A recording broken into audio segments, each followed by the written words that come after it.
কখনো বৃষ্টি, কখনো রোদ, কোনো আকাশের কোনো ঠিক ঠিকানা নাই। আমি যখন বের হয়েছি এত পরিমাণে রোদ, আমি এইভাবে হাত দিয়ে ধরে, মানে রোদের জন্য আমি তাকাইতে পারতেছিলাম না, ওইভাবে হাত দিয়ে ধরে তারপরে আমি আসছি। কিছু দূর যাওয়ার পরে, মানে 5 মিনিট হাঁটছি, হাঁটার পরে এমন বৃষ্টি, মানুষ আসতেছে।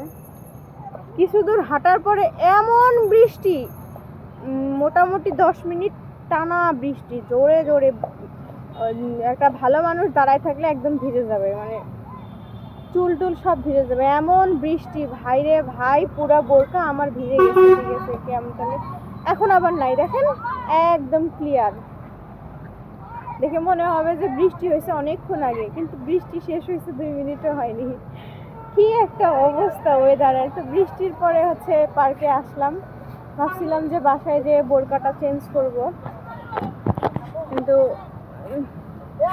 নুসরাতের আম্মু বলতেছে এখানেই থাকার জন্য। এখন কি আর করার, ভিজা ড্রেস পরেই থাকতে হবে।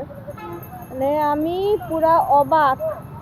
গত পরশুদিন শুক্রবারেও আমার সাথে এরকমটা হয়েছে, মানে হুট করে রাত্রের বেলা এমন বৃষ্টি, পুরা বৃষ্টিতে আমি ভিজতে ভিজতে বাসায় আসছি।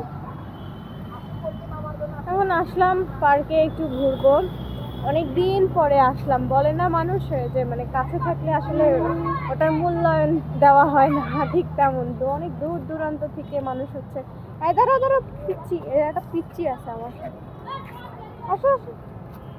দূর দূরান্ত থেকে মানুষরা এখানে আসে, কিন্তু আমাদের কাছে থেকেও আমার মনে হয় না সপ্তাহে একদিনও আসা পড়ে।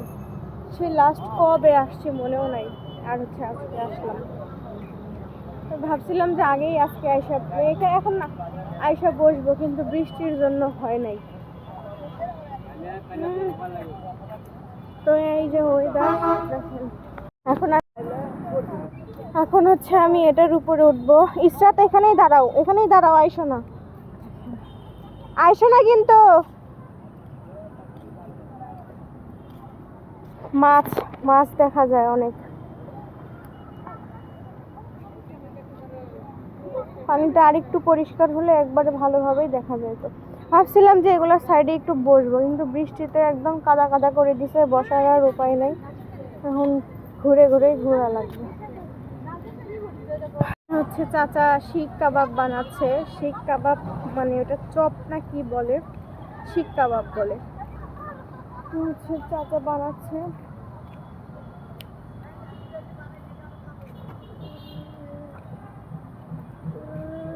কি মা আসুক, মা আসুক, আসুক। শিক কাবাব বানাচ্ছে ওই পাশে চাচারা। আজকে বৃষ্টি না হলে হয়তো অনেক আইটেম পাওয়া যেত। ওয়াও, শাপলা ফুলের পাতাগুলো একদম গাছে চলে আসছে গাইস।